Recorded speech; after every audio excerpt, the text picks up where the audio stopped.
काकतपुर अंचल अधिष्ठात्री देवी जगज्जननी मां मंगला पीठ चैत्र मासर प्रथम मंगलवार आरंभ कर पंचम मंगलवार पर्यंत पीठर श्रेष्ठ पर्व दिवस किंतु चैत्र मासर प्रथम 4टी मंगलवार मां मंगला पीठरे पाली यात्रा भावे पालित हेबा बेले पंचम मंगलवार झामु यात्रा रूपे पालित होइतिला। शेष मंगलवार चैत्र मासरे न पड़ी बैशाख मासरे पड़िले भी ताहा पर्व रूपे पालित हुए।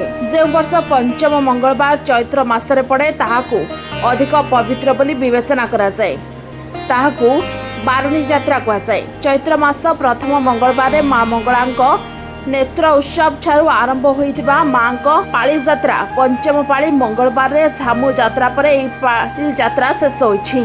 साधारणतः चैत्र मासर प्रथम मंगलवार मां पाली यात्रा आरंभ होई बैशाख मास प्रथम मंगलवार पर्यंत पंचम पाली रे मां पाली यात्रा शेष हेबा सह मां झामु यात्रा अनुष्ठित होता है। चैत्र हेउ बा बैशाख এই 5 मंगलवार कहीं पवित्र से नहीं किंवदंती रही। किंवदंती श्री जगन्नाथ नवकलेवर सह संपृक्त। नवकलेवर पारंपरिक विधि अनुसार चैत्र शुक्ल दशमी दिन आरंभ होता है दारु चयन यात्रा बा वनजाग यात्रा। से यात्रा रे दारु यात्री दल आसी मां मंगला पीठ निकटरे थिबा देउली मठरे विश्राम नियंती। सेमाने मां मंगलांकर मार्जना करिबा परे मां स्वप्नादेश माध्यम दारु वृक्षक दिग निर्देश करथांती। किंतु गोचे नवकलेवर समय गजपति महाराज खबर पाइले जे मां मंगला तांको पीछरे नांती, तेणु तंत्र मंत्र जोग और यज्ञ आदि रे दक्ष 2 जन ब्राह्मण को से मांकर संधान पाई पछाइले। से दुहींकर नाम हच और पच। से दुहे आसी यज्ञांति करी मांकर शरणापन्न हेले। एपरिकी मांकर संधान न मिलिले यज्ञांति रे आत्माहुति देवे बोली निष्पत्ति कले। फल मां स्वप्नादेश दे कहिले जे से प्राची नदीर गर्भरे रहंती। से स्वप्नादेश मिलिबा परे नदी गर्भरू मां को उद्धार करी आनी पीठरे प्रतिष्ठा करागला। से दिनटी थिला चैत्र मासर पंचम मंगलवार। सेथिपाई मां मंगला पीठरे चैत्र मासर प्रथमरु चतुर्थ मंगलवार को पाली यात्रा एवं पंचम मंगलवार को झामु यात्रा भावे पालन करा जाए। विलंबित राति 3टारू मांकर स्नान मार्जना सूर्य पूजा बल पूजा सकाळ धूप द्वार पाळ पूजा पर मां मंगला राजा राजेश्वरी बेश पर भोर 5:30 पर साहाण मेला और सर्वसाधारण दर्शन पहड़ होइतिला। मां को दुर्लभ बेश देखा लक्षाधिक भक्त मां को दर्शन करते। यह सहित यह पंचम पाली मानसिक रखी ग्रामांचल साधव महिला मान द्वारा चलता पंथई ओषा शेष होता। मध्याह्न समय झंकड़ मां सारणा पीछर आसीथिबा माली संप्रदायर पाचुका माने पारंपरिक झोल मोहुरी बाद्यर रोषणी रे मां ठारू आज्ञामल नहीं पूर्णतया प्राची नदीर घाचरू पानी तोलिबा परे मंदिर सम्मुखरे निर्मित 12 फुट लंबर एक निया गर्भरे चली मां को संतुष्ट करने निज शरीर को कष्ट दे मांकर यही सेवक मानक सह एही अंचल मानसिकधारी बोई संप्रदायर पाचुका माने निया गर्त चलवा सह मां सम्मुखरे घंच पाचुका नृत्य करी एही यात्रार समापन करथिले। मां दर्शन सह हजार हजार संख्यार श्रद्धालु माने मांकर एही प्रसिद्ध झामु देखिथिले। लक्षाधिक श्रद्धालुଙ୍କ भिड़ को दृष्टि रखी प्रशासन पक्षर सुरक्षा व्यवस्था को कड़ाकड़ी कराइथिला। राज्यर अन्य शक्तिपीठ मानकरे पणा संक्रांति रे झामु यात्रा अनुष्ठित हेउतबा बेले मां मंगला पीछरे पंचम पाळीरे झामु यात्रा अनुष्ठित होइताय।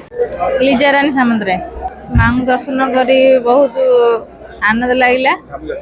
आज झाम पाली शेष पाली मांकर मां दर्शन करी बहुत भल लगिला।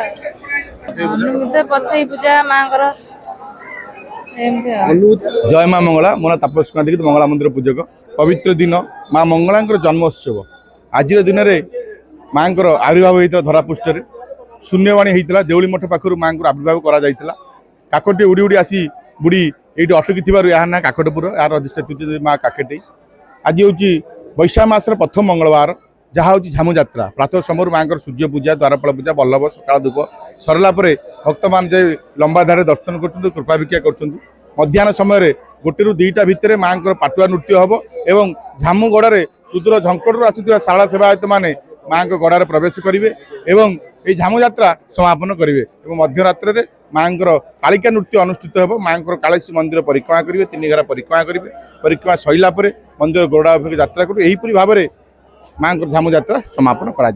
मां मंगला पूजक द्वापर जुगे श्रीकृष्ण देहांत पर जिते अर्जुन श्रीकृष्ण शरीर में अग्नि संयोग करते समग्र अंश अग्नि अग्निभूत होता है नाभि ब्रह्म को अग्नि स्पर्श कर पारा ब्रह्मविद अभिनेश्वर स्वप्नाश होता या महदती विसर्जन कर जो महदती यही नाभि ब्रह्म को विसर्जन कराइला से बांकी मुहाण में दारू पर भाषमान अवस्था थे कूल को आसपार थे स्वप्नाश होता महामाई माँ मंगला को पूजार्चना कलापर या कूल आस पहुँचू राजा निर्देश पर दाक्षिणात्यर कनौज प्रदेश हठ देखी बट देखी जो ब्राह्मण को वरण कराइला हठ देखी बट देखी जो ब्राह्मण ये प्राचीन नदी कूल आसिक चैत्र मासर प्रथम मंगलार माँ को उद्देश्य घट स्थापन करते निजर भक्तिपूर्वक माँ को पूजार्चना करते देवी हेले मंत्राधीन मंत्र से आनंद पाई था तेणु ये हट देखी बट देखी चैत्र मासर प्रथम मंगलार माँ को पूजार्चना कर चैत्र मास संपन्न करते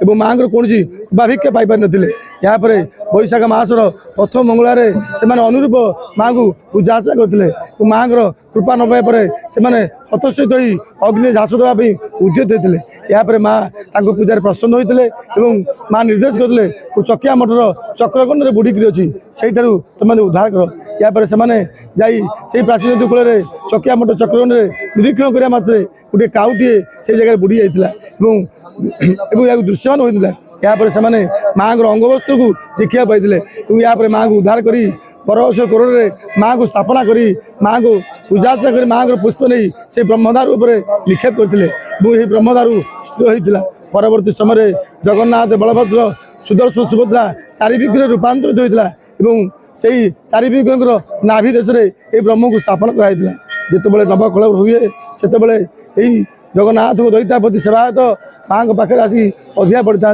माँ निजर माँ को पाखे निज दुख नवेदन करता माँ आमको प्रभुंर संधान पता प्रदान कर माँ मंगला से दुख को ग्रहण करता है जगन्नाथ बलभद्र सुभद्रा चारि विग्रह स्थान माँ बतई था तेणु कौन कम जगन्नाथ रथ यात्रा हो कि जगन्नाथ कौन हो माँ निर्देश न पाया पर्यटन से माँ उपाभिक्षा कर मो ना उषाराणी साहू मो सब दर्शन कली बहुत खुशी लगिला आज माँ माने भल से विश्वरूप जमी दर्शन कला नखा लगिला माँ आउ मो झीर हूँ माने झील को बिक्री करी ना माँ पाखे से जगह मुकुड़ाई आसी आज भी माँ पर्व चलती झामु जात्रा ताकू भी देखापी आसी से जगह माँ भी भल कृपारे भल से हूँ दर्शन मिलला माँ को आशीर्वाद भी मिली आम सपरिवार भी विश्वास करूँ मु भी जोठी भी माँ को डाकी सेठी भी माँ मत सहाय हो